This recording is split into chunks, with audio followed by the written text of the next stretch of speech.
So around December 8th, I started getting sick, and being sick for me is the absolute worst thing that ever happened to me.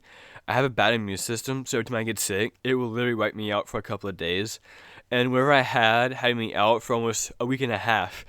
And so again, I went to the ER and they told me my COVID and flu test came back negative. So they sent me home like an hour later. And when I got home, I laid down, and apparently I was asleep for 2 days straight. And when I woke up, I was like, "Oh crap, it's been 2 days," and my fever was 103.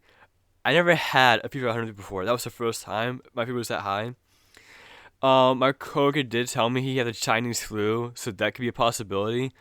But like, I was so hot with my house being on 65 degrees, with the air being on, the whole time I was still sweating profusely. Like there was just no stopping my high fever.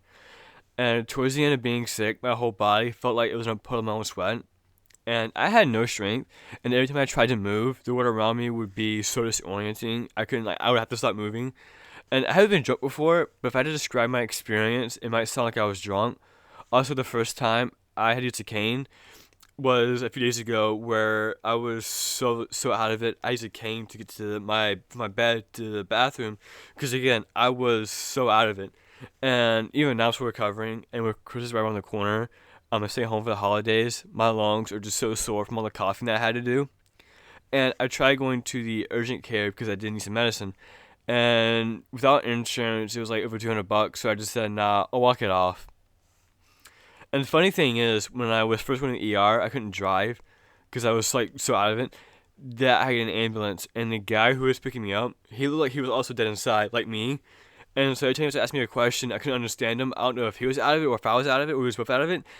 But literally, I couldn't answer any of his questions until the hospital, where I could actually, understand someone.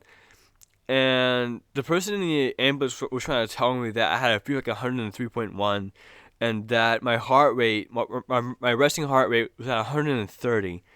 And I was like, dang, that's kind of crazy, because I'm pretty sure the resting heart rate is like what, 80 or 90. And the second time I had an ambulance was when I was at work recently. I was throwing up my lunch, and my coworker saw it and immediately got my boss. My boss called 911, and the ambulance actually came pretty fast around. Normally ambulances take forever to get to me. I don't know why. I just have backup ambulances because they always get lost. And the guy who was checking me out looked like the Giga Chad meme, straight up. He had a girl assistant, but this guy, let me tell you, he was the Chad. Unfortunately, he didn't stick around after telling me just that everything was fine, my heart rate and blood pressure was fine. So he just told me to get off my feet and take a few more days to rest. So I didn't get a whole lot of him actually, but um he did tell me to just take it easy, which I'm doing now. But now it's been a few more days, and honestly, I wasn't gonna make a video on being sick, but I want to do something productive because like, I had nothing else to do, and I'm still recovering. I am better now, but my voice still hurts a little bit. But since I got more time on my hands now, I'm going to make another video sometime in January and